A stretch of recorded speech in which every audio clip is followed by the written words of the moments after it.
Stephen, Zelensky coming to London today. What's the point of it, do you think? I mean, there's a lot of dancing been going on for a long, long time. Will this likely to change anything? Well, I think you've seen a lot of diplomatic activity in the past 3 weeks. You had the report of the 28-point peace plan apparently worked out by Steve Witkoff and his Russian counterpart, Kirill Dmitriev, that unfortunately was pretty slanted heavily towards the Russian side. You've had several meetings now between Americans and Ukrainians. Mr. Witkoff was back in Moscow last week. But I think that there still is a wide gap between the Russian position and the Ukrainian position as to what's acceptable. So I think that the meeting tomorrow or the meeting later today between President Zelensky, the French, German, and British leaders is basically to sort of compare notes and figure out what the next step is with Washington. And is that at all clear what the next step might be, Stephen? Because we always come back to this point which is that Russia is not compromising. Russia believes it's in the right. Trump believes that Russia is at best a morally neutral agent in all of this. No. What could possibly change in the negotiation? Yeah, no, I mean, that indeed is the problem, is that you have seen no meaningful change in the Russian position in the direction of finding a compromise, whereas I think the Ukrainians are indicated they are prepared to look for compromises. Unfortunately, I think that what Mr. Trump has failed to do, and the Europeans thus far have also failed to do, is maximize pressure on Moscow. And this is like things like tightening sanctions. In October, the Trump administration took a very positive step by sanctioning Rosneft and Lukoil. But then last week, they loosened some of those sanctions for no reason. On the European side, I think if Europe can get together and finalize and implement this plan to use frozen Russian central bank assets to back a loan to Ukraine, if you tell the Ukrainians you have 150 billion euros to spend on weapons, that keeps their army in the field for 2, 3, maybe 4 years. That's a pretty strong message to Putin. But I don't think until there's that pressure on the Kremlin, you're going to see Putin change his approach. Is that going to happen? That because that's such a key amount of money, and yet that could have happened at some point in the last 2 or 3 years, and it hasn't. Is it likely to change?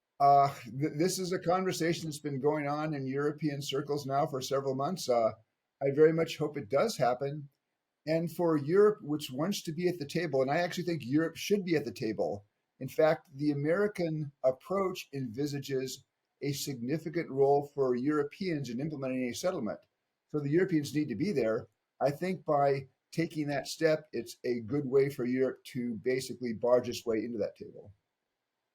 What did you make of the security strategy of Donald Trump released last week, which really clarified what is palpably obvious to anyone watching this, that he's not that bothered about Europe and he's not that bothered about Russia's threat to Europe?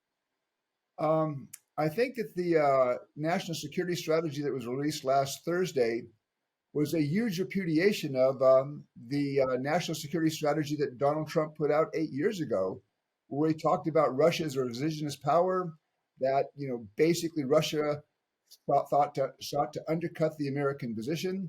And now, as you say, if you read that strategy, the European section, it looks like the European Union is a bigger threat to the United States than Russia. I think that significantly underestimates exactly the threat posed by the Russians. Does this outlive Trump, this new American world order where Russia is morally neutral, where the attention is further to the Pacific rather than Europe? Because is that just actually how America's going? I mean, Trump is the very strong iteration of the concept, but is there an argument that this is not just going to disappear when Trump ceases to be president? I hope it goes away when he departs. And I actually think within the Republican Party, particularly in the Senate, there are probably a large number of Republicans who are going to look at that national security strategy and say, this is not an accurate reflection of the kind of strategy America needs right now. But President Trump is in office for another 3 years. I think it will be important for Europe to be doing more. To move forward to implement the agreements that NATO reached last summer to increase defense spending. That's a way to keep Trump on side, but it also, I think, positions Europe to have a plan B if, in fact, Mr. Trump decides to wash his hands of Europe.